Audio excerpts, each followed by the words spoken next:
دیکھیں جتنا بھی یہ ڈاکوؤں کا گلدستہ ہے، چوروں کا ٹولہ، یہ جتنی بھی کوشش کرے، جو بھی کر لے، جتنی بھی یہ پلاننگ کر لے، اللہ نے مجھے وہ دنیا میں، جب دنیا کی کرکٹ کی تاریخ میں انہوں نے مجھے ٹاپ 5-6 کپتانوں میں رکھا تھا. یعنی وہ سمجھتے ہیں کہ 5-6 ٹاپ کپتانوں میں دنیا کی تاریخ میں میرا بھی نام ہے.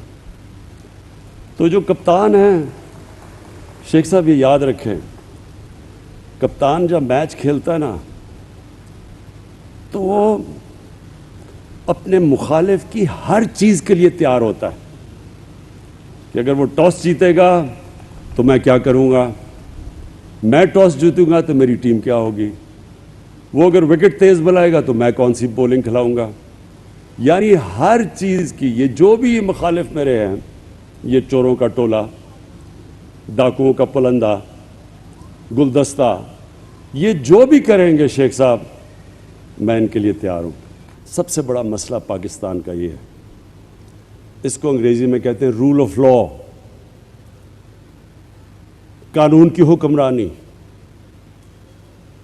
مدینہ کی ریاست کی جب ہم بات کرتے ہیں تو یاد رکھیں اس کی بنیاد دو پلرز، 2 اصولوں کے اوپر رکھی گئی تھی.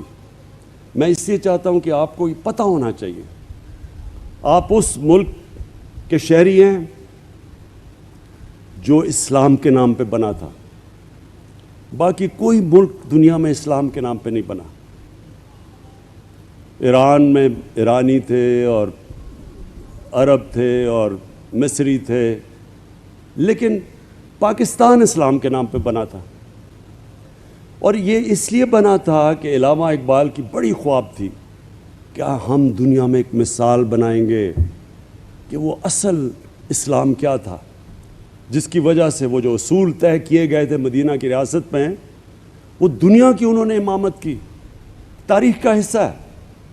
اس لیے یہ ملک بنا تھا.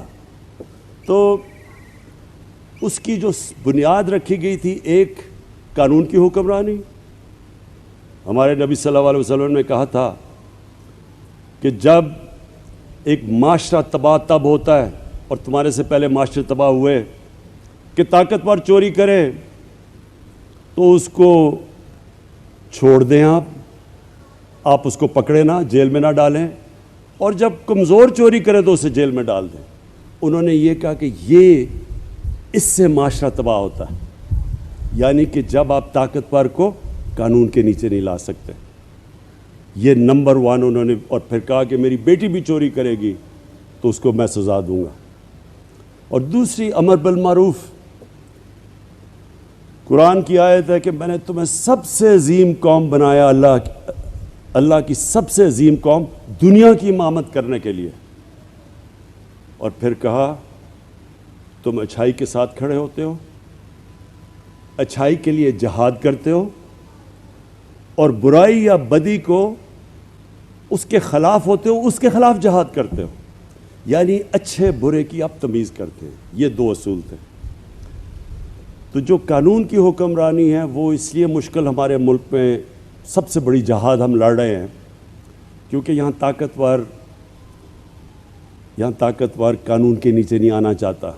وہ NRO مانگتا ہے، وہ بلیک میل کرتا ہے کہ اگر آپ نے میری چوریاں معاف نہ کی، مجھے نہ کیا تو میں آپ کو گورنمنٹ گرا دوں گا. یہ ہے یہاں ملک کا المیہ بنا. اور جنرل مشرف جیسا ملٹری ڈکٹیٹر نے بھی گھٹنے ٹیک کے NRO دے دیے. لیکن آپ کے سامنے جو آدمی کھڑا ہے وہ NRO تو نہیں دینے لگا، لیکن وہ یہ آپ کو آج کہہ دے کہ وہ جب تک زندہ ہے ان کو NRO نہیں دے گا. جہاد لڑے گا ان کے اگینسٹ، کیونکہ اس میں میرے ملک کی بہتری ہے.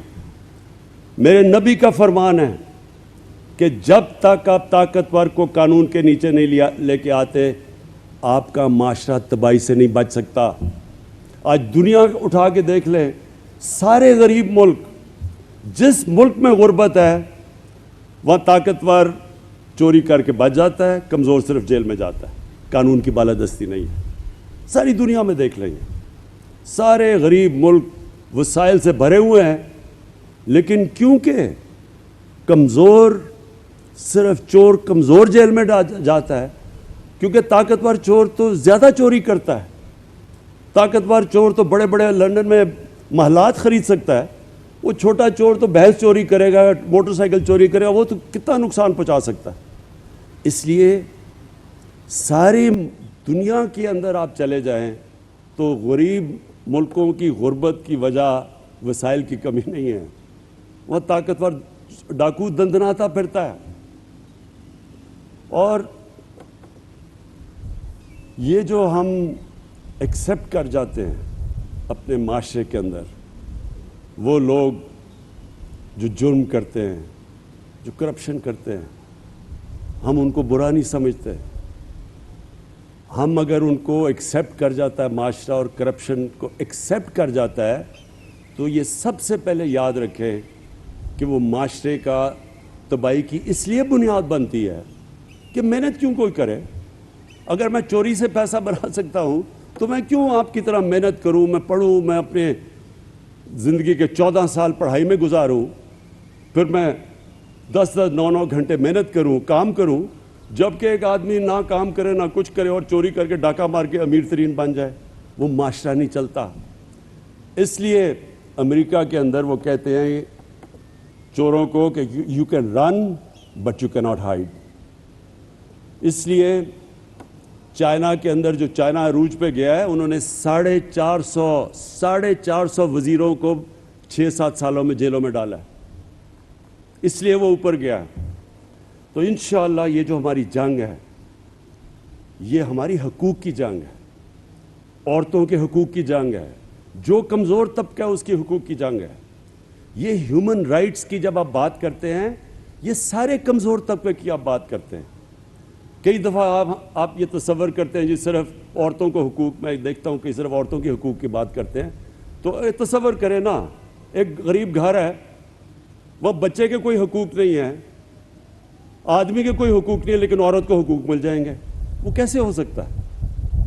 حقوق تو اکراس دا بورڈ، قانون آپ کو، آپ کے ملک کے اندر جو عدالتیں ہیں وہ آپ کو رائٹس دیتی ہیں، پھر آپ کا سارا سسٹم آپ کی مدد کرتا ہے، آپ کا تعلیمی نظام۔ اور انشاءاللہ جو میں نے اپنی پارٹی کا نام آج سے 25 سال انصاف کی تحریک رکھا تھا، وہ ایک جہاد کا نام تھا۔ 25 سال سے جہاد لڑ رہا ہوں، اور انشاءاللہ مجھے کبھی شک نہیں ہے کہ میرے اللہ نے ہر چیز جو میں نے کی ہے اس نے مجھے کامیاب کیا ہے، اس میں بھی وہ مجھے کامیاب کرے گا۔ اور شیخ صاحب، آخر میں آپ کو میں صرف ایک چیز سے اپنی یہ بات ختم کرتا ہوں۔ دیکھیں، جتنا بھی یہ ڈاکوؤں کا گلدستہ ہے،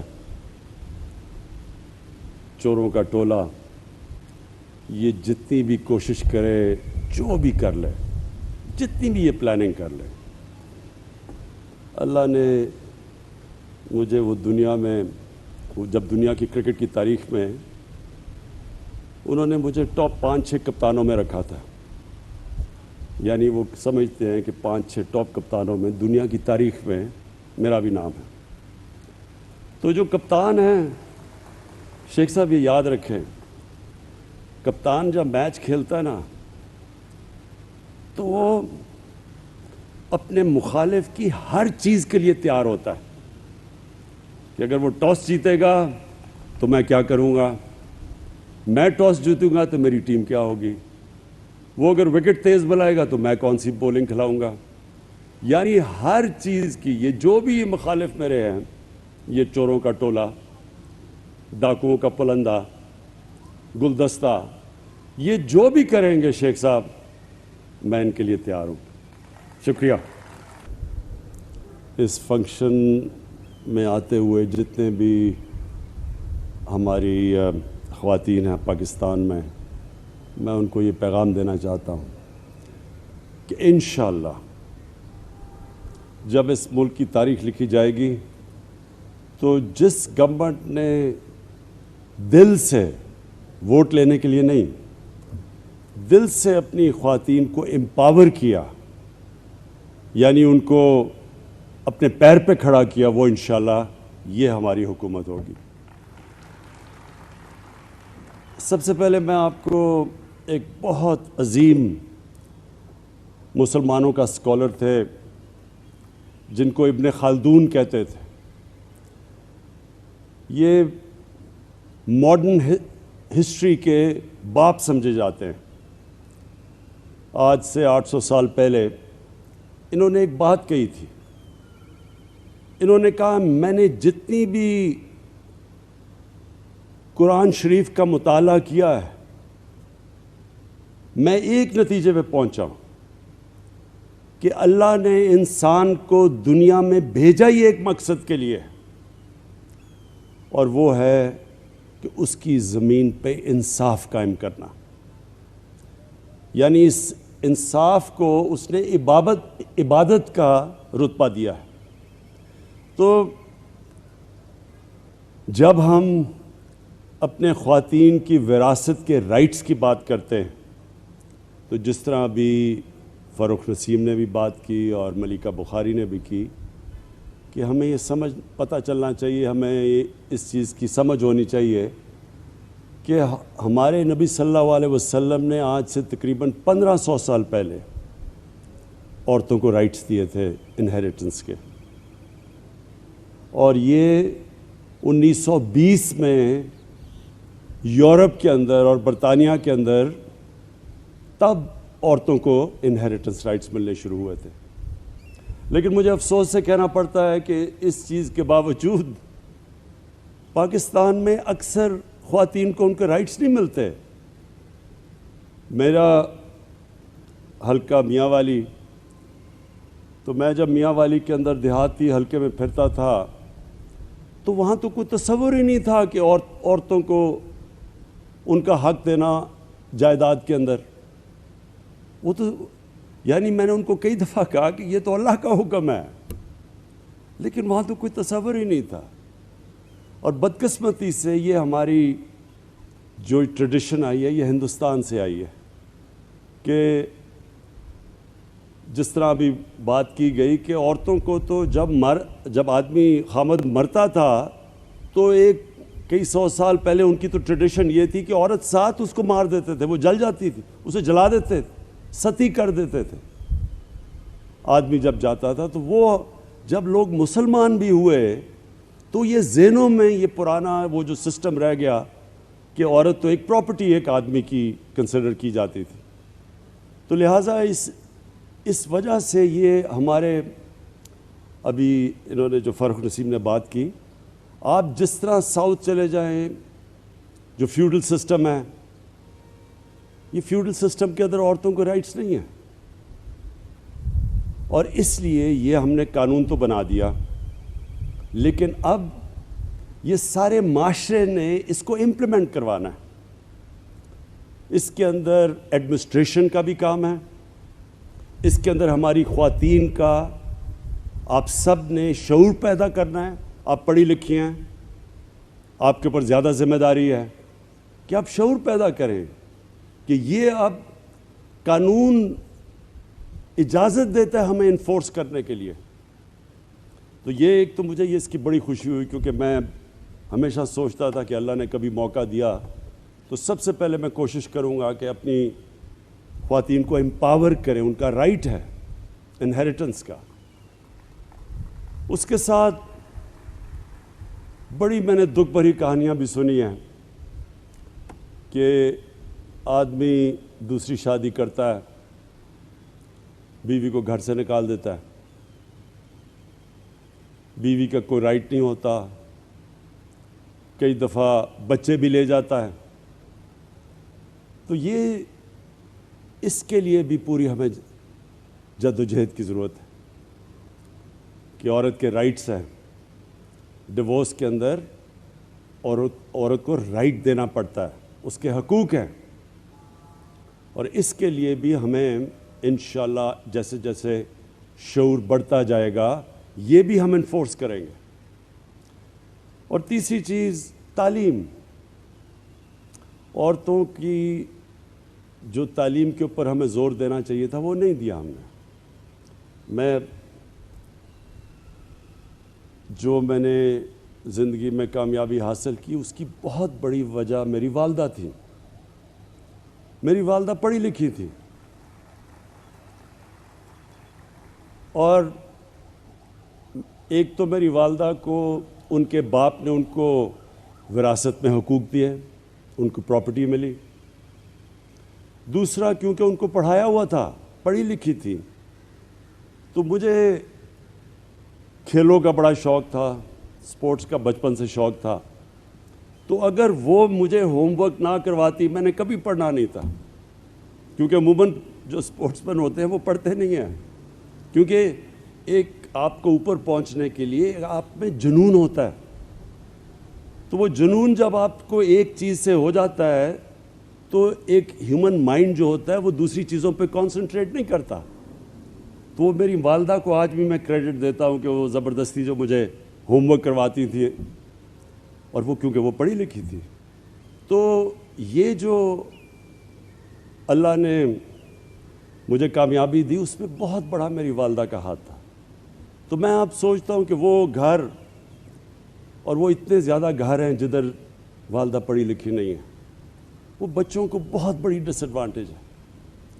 اس لیے ہم نے اپنے احساس پروگرام میں, پہلے تو میں یہ آپ کو بتاؤں کہ احساس پروگرام 98% جو پیسہ ہم ڈسٹریبیوٹ کرتے ہیں, جو اب تک تقریباً 500 ارب روپیہ ڈسٹریبیوٹ کر چکے ہیں, وہ عورتوں کے تھرو کرتے ہیں. 98% احساس کا پیسہ خواتین کے ذریعے ہم بانٹتے ہیں. اور دوسری چیز, جو ہم سٹائپنڈز دیتے ہیں, ہم جو بچے اسکولوں کے اندر نہیں پڑھ رہے, لڑکے اور لڑکیاں اسکولوں سے باہر ہیں, ہم زیادہ پیسہ دیتے ہیں جو سٹائپنڈ ہے کہ اگر آپ اپنی بچی کو پڑھائیں گے تو ماں باپ کو ہم پیسے دیتے ہیں کہ اپنی بچیوں کو اسکول میں ڈالیں. اور پھر سے اس کی وجہ یہ ہے کہ جب ایک ماں پڑھی لکھی ہوتی ہے وہ سارا گھر اٹھا دیتی ہے. میرے میاں والی میں جب میں کیمپین کرتا تھا تو وہاں ہمارا ایک عیسیٰ خیل کی تحصیل ہے, وہ بالکل کونے پہ ہے. تو وہاں نہ کوئی ٹیچرز جاتے تھے پنجاب سے, اور نہ ہی وہاں کوئی نرسز ملتی تھیں. اس کا نتیجہ کیا ہوا کہ وہاں لڑکیوں کے اسکول کے اندر ہمیں استانیہ نہیں ملتی تھی, ہمارے ہاسپٹل میں نرسز نہیں ملتی تھی, کیونکہ وہاں بچیاں پڑھتی نہیں تھیں, کیونکہ اسکول خالی پڑے تھے. تو وہ بھی میں نے ہمیشہ یہ سوچا کہ جب تک ہم اپنی بچیوں کو نہیں پڑھائیں گے یہ ملک آگے نہیں بڑھ سکتا. تو اس لیے ہم نے اسکالرشپس کے اندر, اور جو ہماری جو اوور آل اسکالرشپس ہیں 40% لڑکوں کے لیے ہے, 60% لڑکیوں کے لیے.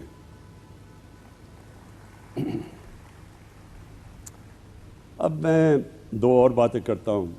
فاروق نسیم نے بھی, جو ہمارے بیرسٹر نے بڑی محنت کی ہے. دیکھیں ہمارا مسئلہ